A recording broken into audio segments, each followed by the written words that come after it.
Hello everyone, welcome to Jaunpriya GK. तो guys, आज के सेशन में हम लोग डिस्कस करेंगे आरआरबी एनटीपीसी और आरआरबी ग्रुप डी के टॉप 40 एमसीक्यूज के बारे में, जो कि परीक्षा के लिए बहुत ही महत्वपूर्ण है और साथ ही साथ दिल्ली पुलिस के लिए भी इम्पॉर्टेंट है। तो आप लोगों से एक निवेदन है कि आप लोग वीडियो को पूरा देखिएगा और यदि चैनल पर नए हो तो चैनल को सब्सक्राइब करके बेल आइकन जरूर दबाइएगा, जिससे हमारी हर एक इम्पॉर्टेंट वीडियो की नोटिफिकेशन आप लोगों तक हमेशा पहुँचती रहे। और यदि इस क्लास की पीडीएफ आप लोगों को चाहिए तो आप लोग हमारे टेलीग्राम चैनल से ज़रूर ज्वाइन हो जाएं। टेलीग्राम चैनल का लिंक हमने डिस्क्रिप्शन में दे रखा है। तो चलिए बिना देर के स्टार्ट करते हैं। ये रहा हमारा पहला क्वेश्चन आपके स्क्रीन के सामने। आज का सेशन काफ़ी इंपॉर्टेंट होने वाला है। भारत की संघीय संसदीय प्रणाली किस देश के संविधान से ली गई है? भारत की संघीय संसदीय प्रणाली किस देश के संविधान से ली गई है? तो बताइए किस देश के संविधान से ली गई है भारत की संघीय संसदीय प्रणाली? अमेरिका, ब्रिटेन, ऑस्ट्रेलिया या फिर कनाडा? तो याद रखेंगे इस क्वेश्चन का राइट आंसर किसे जाएगा? तो ऑप्शन बी को जाएगा। कहाँ से ली गई है? तो ब्रिटेन से जो है,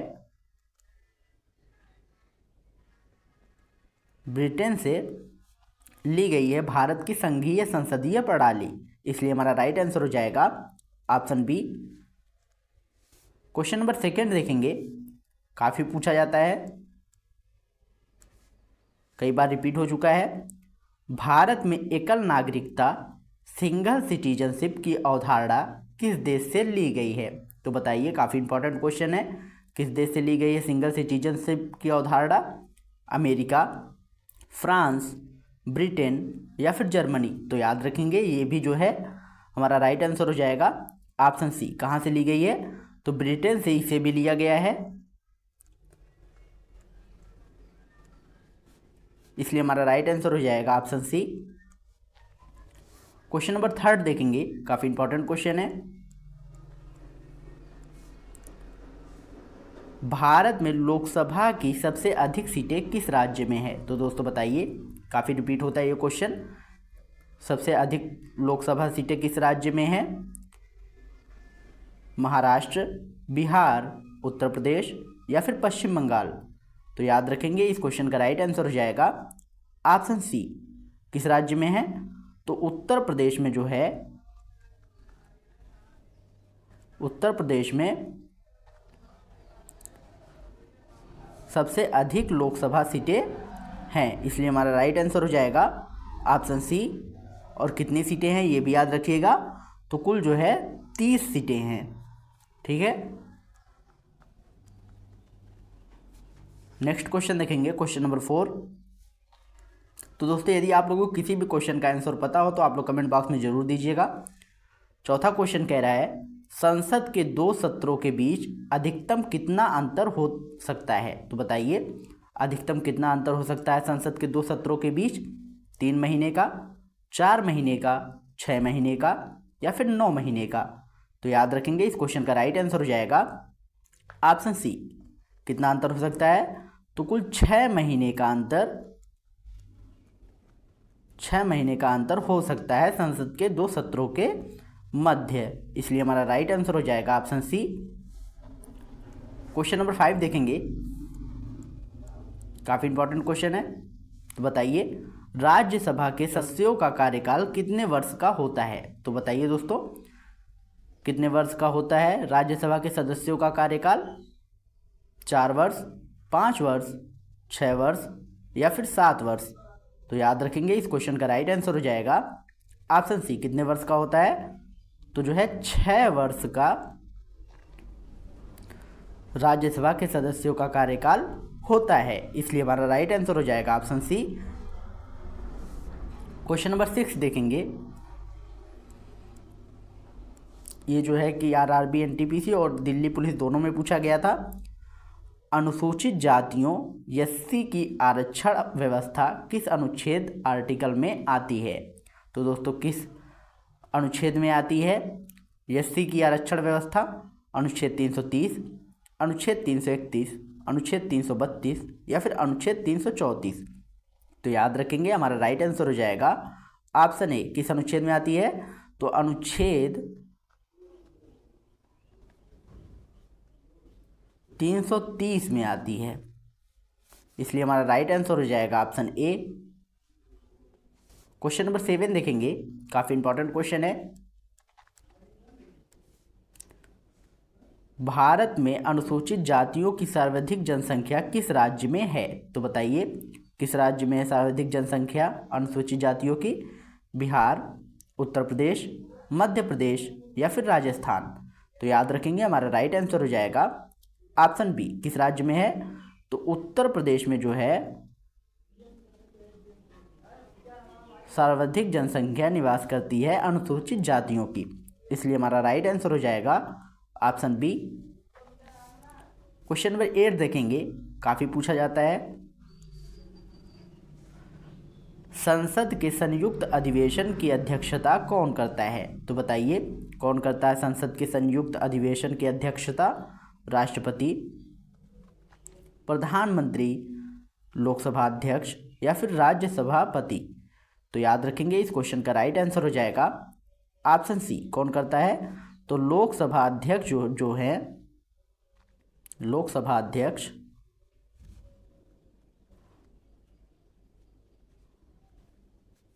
संसद के संयुक्त अधिवेशन की अध्यक्षता करते हैं, इसलिए हमारा राइट आंसर हो जाएगा ऑप्शन सी। क्वेश्चन नंबर 9 देखेंगे, काफ़ी इंपॉर्टेंट क्वेश्चन है। भारतीय संसद में अब तक कितनी बार संयुक्त अधिवेशन बुलाया गया है? तो बताइए कितनी बार संयुक्त अधिवेशन बुलाया गया है? 1 बार, 2 बार, 3 बार या फिर 4 बार? तो याद रखेंगे काफ़ी पूछा जाता है, तो इसका राइट आंसर हो जाएगा ऑप्शन सी। कितनी बार बुलाया गया है? तो 3 बार जो है भारतीय संसद में अब तक संयुक्त अधिवेशन बुलाया गया है, इसलिए हमारा राइट आंसर ऑप्शन सी हो जाएगा। और कब कब बुलाया गया है तो ये भी याद रखेंगे। तो पहली बार जो बुलाया गया था वो 1961 में बुलाया गया था, दूसरी बार जो बुलाया गया था वो 1978 में बुलाया गया था, और तीसरी बार जो बुलाया गया था वो 2002 में बुलाया गया था। ये पॉइंट भी याद रखिएगा आप सब। नेक्स्ट क्वेश्चन देखेंगे, क्वेश्चन नंबर 10, काफ़ी इंपॉर्टेंट है। भारतीय संविधान के किस अनुच्छेद के तहत संसद का संयुक्त अधिवेशन बुलाया जाता है? तो किस अनुच्छेद के तहत जो है संयुक्त अधिवेशन बुलाया जाता है? अनुच्छेद 107, अनुच्छेद 108, अनुच्छेद 110 या फिर अनुच्छेद 112? तो याद रखेंगे इस क्वेश्चन का राइट आंसर हो जाएगा ऑप्शन बी। किस अनुच्छेद के तहत बुलाया जाता है? तो अनुच्छेद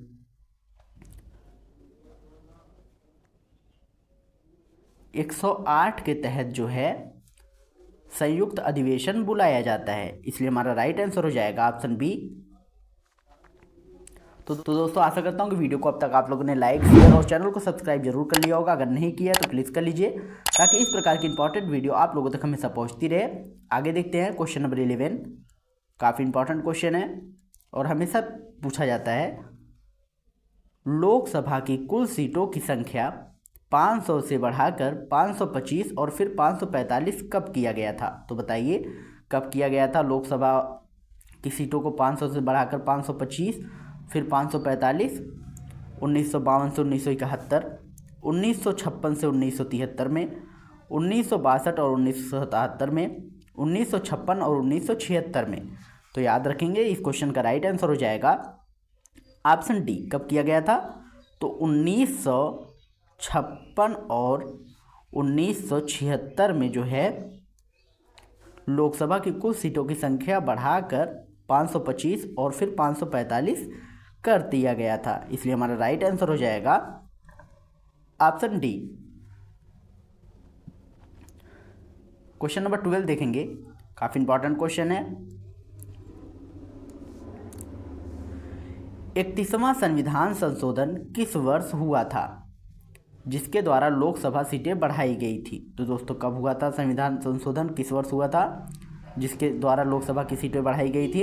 1971, 1972, 1973 या फिर 1974?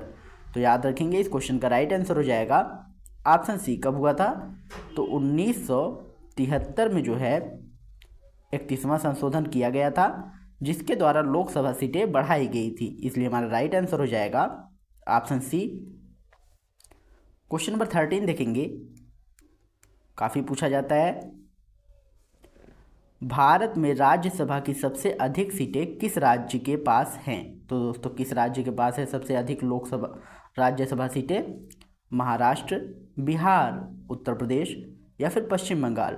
तो याद रखेंगे इस क्वेश्चन का राइट आंसर हो जाएगा ऑप्शन सी। किस राज्य के पास है? तो उत्तर प्रदेश राज्य के पास सबसे अधिक राज्यसभा सीटें हैं, इसलिए हमारा राइट आंसर हो जाएगा ऑप्शन सी। और कितनी सीटें हैं ये भी याद रखिएगा, तो कुल 31 सीटें हैं। ठीक है, 31 सीटें हैं। क्वेश्चन नंबर 14 देखेंगे, काफ़ी पूछा जाता है ये भी। भारतीय संविधान में संशोधन करने की प्रक्रिया किस देश के संविधान से ली गई है? तो बताइए किस देश के संविधान से ली गई है भारतीय संविधान में संशोधन करने की प्रक्रिया? अमेरिका, ब्रिटेन, दक्षिण अफ्रीका या फिर ऑस्ट्रेलिया? तो याद रखेंगे इस क्वेश्चन का राइट आंसर हो जाएगा ऑप्शन सी। किस देश से ली गई है, किस देश के संविधान से? तो दक्षिण अफ्रीका के संविधान से जो है, दक्षिण अफ्रीका के संविधान से लिया गया है भारतीय संविधान में संशोधन करने की प्रक्रिया को, इसलिए हमारा राइट आंसर हो जाएगा ऑप्शन सी। क्वेश्चन नंबर 15 देखेंगे, काफ़ी पूछा जाता है। भारतीय संविधान में संशोधन किसके द्वारा किया जाता है? तो बताइए किसके द्वारा किया जाता है भारतीय संविधान में संशोधन? केवल लोकसभा, केवल राज्यसभा, संसद या फिर राष्ट्रपति? तो याद रखेंगे इस क्वेश्चन का राइट आंसर हो जाएगा ऑप्शन सी। किसके द्वारा किया जाता है?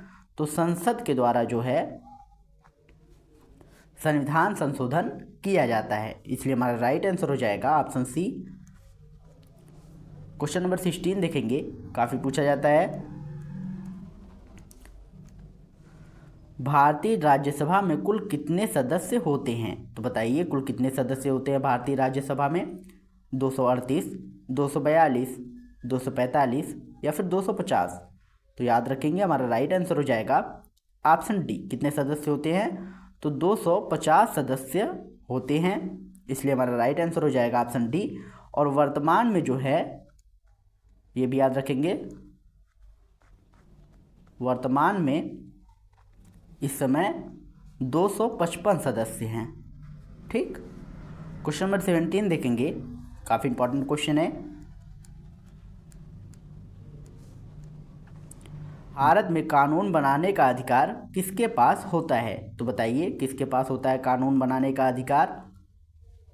राष्ट्रपति और मंत्रिपरिषद, उच्चतम न्यायालय, लोकसभा और राज्यसभा या फिर संसद और विधानसभा? तो याद रखेंगे इस क्वेश्चन का राइट आंसर हो जाएगा ऑप्शन डी। किसके पास होता है? तो संसद और विधानसभा के पास जो है ये अधिकार होता है कानून बनाने का, इसलिए हमारा राइट आंसर हो जाएगा ऑप्शन डी। क्वेश्चन नंबर 18 देखेंगे, काफ़ी पूछा जाता है। संसद के अंग कितने होते हैं? तो बताइए कितने अंग होते हैं संसद के? 2, 3, 4 या फिर 5? तो याद रखेंगे हमारा राइट आंसर हो जाएगा ऑप्शन बी। कितने अंग होते हैं? तो कुल जो है 3 अंग होते हैं। अब बताइए भैया कौन कौन से 3 अंग होते हैं? तो पहला अंग जो है वो है लोकसभा,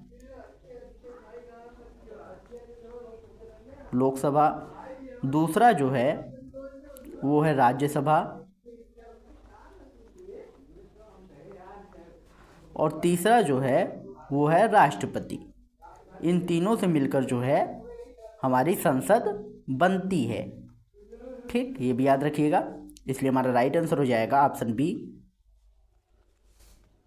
क्वेश्चन नंबर 19 देखेंगे,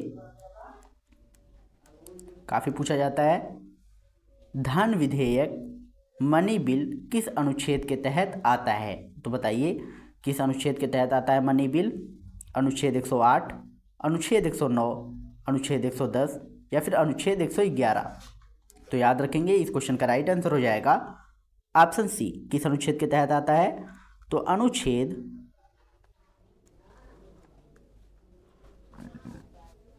110 के अंतर्गत आता है मनी बिल, इसलिए हमारा राइट आंसर हो जाएगा ऑप्शन सी।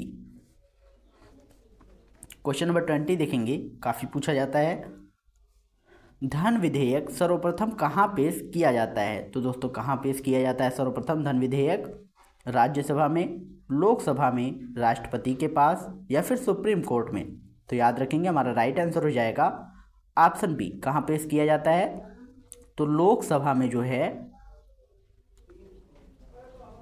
सर्वप्रथम धन विधेयक पेश किया जाता है, इसलिए हमारा राइट आंसर हो जाएगा ऑप्शन बी। क्वेश्चन नंबर 21 देखेंगे, काफ़ी पूछा जाता है। राज्यसभा में राष्ट्रपति द्वारा कितने सदस्य नामित किए जाते हैं? तो दोस्तों कितने सदस्य नामित किए जाते हैं राष्ट्रपति के द्वारा? 10, 12, 14 या फिर 16? तो याद रखेंगे इस क्वेश्चन का राइट आंसर हो जाएगा ऑप्शन बी। कितने सदस्य नामित किए जाते हैं? तो कुल 12 सदस्य जो हैं नामित किए जाते हैं राष्ट्रपति के द्वारा, इसलिए हमारा राइट आंसर हो जाएगा ऑप्शन बी। क्वेश्चन नंबर 22 देखेंगे, काफ़ी पूछा जाता है। स्वतंत्र भारत के पहले राज्यसभा के सभापति कौन थे? तो बताइए कौन थे सभापति राज्यसभा के स्वतंत्र भारत के पहले? डॉक्टर राजेंद्र प्रसाद, सरदार वल्लभ भाई पटेल, डॉक्टर सर्वपल्ली राधाकृष्णन या फिर पंडित जवाहरलाल नेहरू? तो याद रखेंगे इस क्वेश्चन का राइट आंसर हो जाएगा ऑप्शन सी। कौन थे? तो डॉक्टर सर्वपल्ली राधाकृष्णन जी जो हैं वो स्वतंत्र भारत से पहले राज्यसभा के सभापति थे, इसलिए हमारा राइट आंसर हो जाएगा ऑप्शन सी। क्वेश्चन नंबर 23 देखेंगे, काफ़ी पूछा जाता है। लोकसभा की सीटें राज्यों के किस आधार पर दी जाती हैं? तो बताइए किस आधार पर दी जाती है राज्यों के? क्षेत्रफल के आधार पर, जनसंख्या के आधार पर, गरीबी के आधार पर या फिर भाषा के आधार पर? तो याद रखेंगे हमारा राइट आंसर हो जाएगा ऑप्शन बी। किस आधार पर दी जाती हैं? तो जनसंख्या के आधार पर जो है, जनसंख्या के आधार पर लोकसभा की सीटें राज्यों को दी जाती हैं, इसलिए हमारा राइट आंसर हो जाएगा ऑप्शन बी। क्वेश्चन नंबर 24 देखेंगे, काफ़ी इंपॉर्टेंट क्वेश्चन है और हमेशा पूछा जाता है। संयुक्त अधिवेशन यानी कि ज्वाइंट सेशन बुलाने का अधिकार किसके पास होता है? तो बताइए किसके पास होता है ज्वाइंट सेशन बुलाने का अधिकार?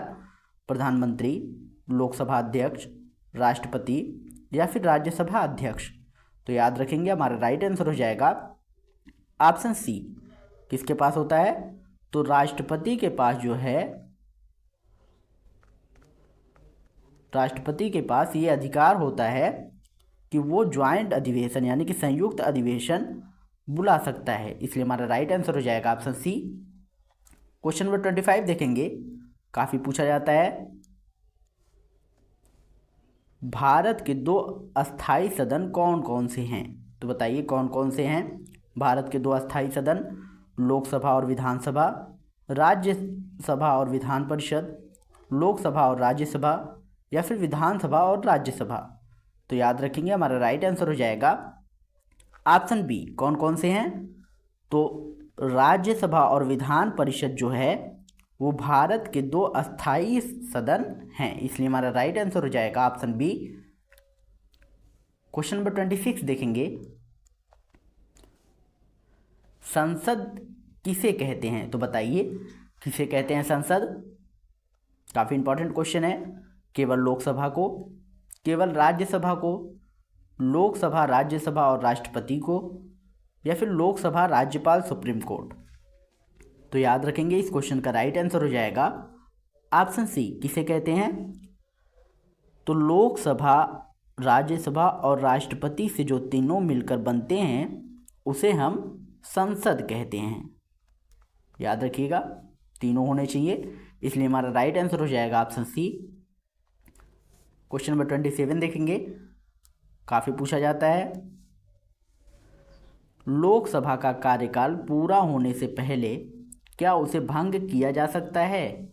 तो बताइए लोकसभा का कार्यकाल पूरा होने से पहले उसे भंग किया जा सकता है या नहीं। हाँ, राष्ट्रपति अनुच्छेद 85 के तहत कर सकता है। नहीं, इसे पूरा करना जरूरी है। केवल प्रधानमंत्री भंग कर सकते हैं या फिर केवल सुप्रीम कोर्ट के आदेश से भंग हो सकता है। तो याद रखेंगे इस क्वेश्चन का राइट आंसर हो जाएगा ऑप्शन ए, किया जा सकता है कि नहीं। तो हाँ, किया जा सकता है। राष्ट्रपति अनुच्छेद 85 के तहत इसे भंग कर सकता है, इसलिए हमारा राइट आंसर हो जाएगा ऑप्शन ए। क्वेश्चन नंबर 28 देखेंगे, काफ़ी पूछा जाता है। विपक्षी दल को लोकसभा में विपक्ष के नेता बनने के लिए कितने सदस्य चाहिए। तो बताइए कितने सदस्य चाहिए विपक्ष के नेता बनने के लिए। 40, 50, 55 या फिर 60। तो याद रखेंगे इस क्वेश्चन का राइट आंसर हो जाएगा ऑप्शन सी, कितने सदस्य चाहिए विपक्ष दल के नेता बनने के लिए। तो कुल 55 सदस्य जो हैं चाहिए विपक्ष दल के नेता बनने के लिए, इसलिए हमारा राइट आंसर हो जाएगा ऑप्शन सी। क्वेश्चन नंबर 29 देखेंगे, काफ़ी पूछा जाता है। राज्य के सदस्य की सदस्यता, संरचना और गठन किस भाग में वर्णित है। तो बताइए किस भाग में वर्णित है। सदस्यता, संरचना और गठन, भाग 3, भाग 4, भाग 5 या फिर भाग 6। तो याद रखेंगे इस क्वेश्चन का राइट आंसर किससे जाएगा। तो ऑप्शन सी को जाएगा। किस भाग में वर्णित है। तो भाग 5 में जो है ये लिखा गया है सदस्य की सदस्यता, संरचना और गठन, इसलिए हमारा राइट आंसर हो जाएगा ऑप्शन सी। क्वेश्चन नंबर 30 देखेंगे, काफ़ी पूछा जाता है। भारतीय संसद के कामकाज में शून्यकाल का अर्थ क्या होता है। तो बताइए, काफ़ी इंपॉर्टेंट क्वेश्चन है। शून्यकाल का अर्थ क्या होता है। प्रश्नकाल के बाद का समय, लंच ब्रेक, प्रश्नकाल और अगली कार्यवाही के बीच का समय या फिर कोई विशेष समय नहीं होता है। तो याद रखेंगे इस क्वेश्चन का राइट आंसर हो जाएगा ऑप्शन सी। क्या होता है। तो प्रश्नकाल और अगली कार्यवाही के बीच के समय को जो है शून्यकाल कहते हैं, इसलिए हमारा राइट आंसर हो जाएगा ऑप्शन सी। 31 देखेंगे, काफ़ी इंपॉर्टेंट क्वेश्चन है और हमेशा पूछा जाता है। राज्यसभा के सदस्य का कार्यकाल कितने वर्ष का होता है। तो बताइए कितने वर्षों का होता है राज्यसभा के सदस्यों का कार्यकाल। 5 वर्ष, 6 वर्ष, 7 वर्ष या फिर अस्थायी सदन होता है।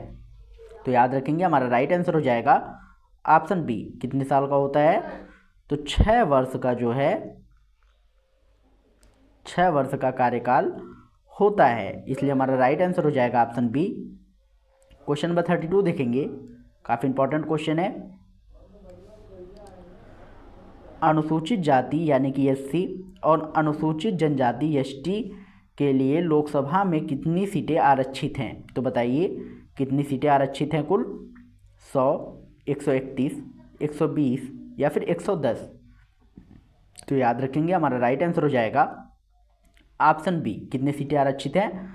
तो 131 सीटें जो है आरक्षित हैं, जिसमें से एससी की जो हैं वो 84 सीट है और एसटी की जो है वो 47 सीट है। ये भी याद रखिएगा किसकी कितने सीटें हैं, इसलिए हमारा राइट आंसर हो जाएगा ऑप्शन बी। क्वेश्चन नंबर 33 देखेंगे, काफ़ी पूछा जाता है।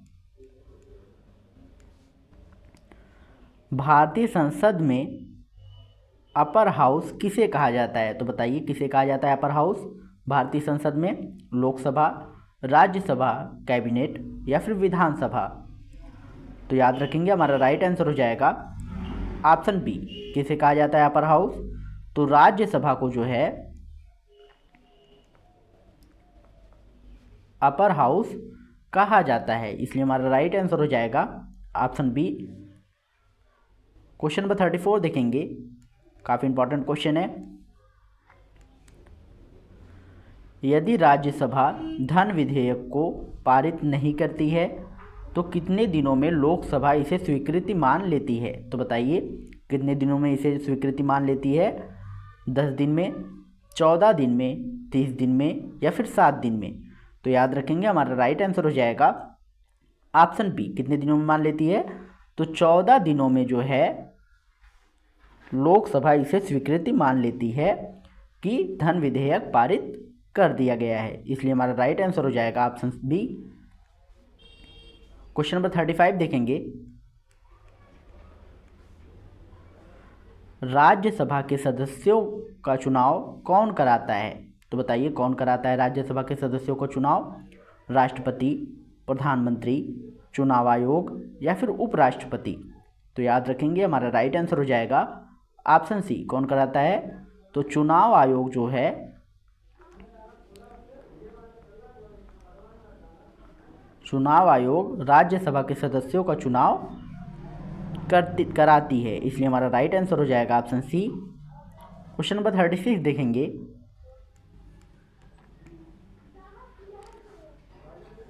लोक लेखा समिति के अध्यक्ष की नियुक्ति कौन करता है? तो बताइए कौन करता है लोक लेखा समिति की अध्यक्ष की नियुक्ति? राष्ट्रपति, लोकसभा अध्यक्ष, प्रधानमंत्री या फिर उपराष्ट्रपति? तो याद रखेंगे इस क्वेश्चन का राइट आंसर हो जाएगा ऑप्शन बी, कौन करता है? तो लोकसभा अध्यक्ष जो है लोकसभा अध्यक्ष नियुक्ति करता है लोक लेखा समिति की, इसलिए हमारा राइट आंसर हो जाएगा ऑप्शन बी। क्वेश्चन नंबर 37 देखेंगे, काफी निम्नलिखित में से कौन अप्रत्यक्ष रूप से चुने जाते हैं? तो बताइए कौन अप्रत्यक्ष रूप से चुने जाते हैं? लोकसभा अध्यक्ष, राज्यसभा सदस्य, मुख्यमंत्री या फिर राष्ट्रपति? तो याद रखेंगे इस क्वेश्चन का राइट आंसर हो जाएगा ऑप्शन बी, कौन चुने जाते हैं अप्रत्यक्ष रूप से? तो राज्यसभा अध्यक्ष जो सदस्य जो हैं अप्रत्यक्ष रूप से चुने जाते हैं, इसलिए हमारा राइट आंसर हो जाएगा ऑप्शन बी।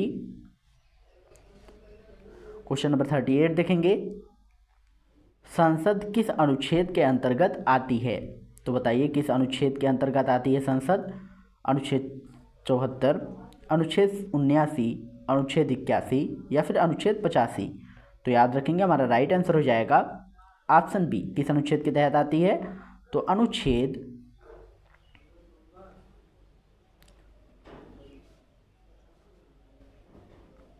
79 के अंतर्गत आती है संसद, इसलिए हमारा राइट आंसर हो जाएगा ऑप्शन बी। क्वेश्चन नंबर 39 देखेंगे, काफ़ी पूछा जाता है, लोकसभा में निर्वाचित सदस्यों की अधिकतम संख्या कितनी हो सकती है? तो बताइए कितनी हो सकती है लोकसभा में निर्वाचित सदस्यों की अधिकतम संख्या? 500, 550, 543 या फिर 530? तो याद रखेंगे हमारा राइट आंसर हो जाएगा ऑप्शन बी, कितनी हो सकती है अधिकतम? तो अधिकतम जो है वो 550 संख्या हो सकती है अधिकतम, इसलिए हमारा राइट आंसर हो जाएगा ऑप्शन बी। क्वेश्चन नंबर 40 देखेंगे, काफ़ी इंपॉर्टेंट क्वेश्चन है, उत्तर प्रदेश के बाद लोकसभा में सबसे अधिक सीटें किस राज्य से हैं? तो दोस्तों किस राज्य में है सबसे अधिक लोकसभा सीटें उत्तर प्रदेश के बाद? बिहार, महाराष्ट्र, पश्चिम बंगाल या फिर मध्य प्रदेश? तो याद रखेंगे हमारा राइट आंसर हो जाएगा ऑप्शन बी, किस राज्य में है? तो महाराष्ट्र। महाराष्ट्र में जो है उत्तर प्रदेश के बाद सबसे अधिक लोकसभा सीटें हैं, इसलिए हमारा राइट आंसर हो जाएगा ऑप्शन बी। क्वेश्चन नंबर 40 देखेंगे, 41 इस सेशन का लास्ट क्वेश्चन है, मंत्रिय परिषद सामूहिक रूप से किसके प्रति उत्तरदायी होता है? तो बताइए किसके प्रति उत्तरदायी होता है मंत्रिपरिषद? राष्ट्रपति, प्रधानमंत्री, लोकसभा या फिर राज्यसभा? तो दोस्तों इस क्वेश्चन का आंसर आप लोग कमेंट बॉक्स में दीजिएगा, और यदि वीडियो पसंद आया हो तो वीडियो को लाइक करें, शेयर करें, और हाँ यदि चैनल पर नया हो तो चैनल को सब्सक्राइब करके बेल आइकन जरूर दबाएं, जिससे हमारी हर एक इंपॉर्टेंट वीडियो की नोटिफिकेशन आप लोगों तक हमेशा पहुँचती रहे। और यदि इस क्लास की PDF आप लोगों को चाहिए तो आप लोग हमारे टेलीग्राम चैनल पर ज़रूर ज्वाइन हो जाएं। टेलीग्राम चैनल का लिंक हमने डिस्क्रिप्शन में दे रखा है। मिलते हैं अगले वीडियो में, तब तक के लिए जय हिंद, जय भारत।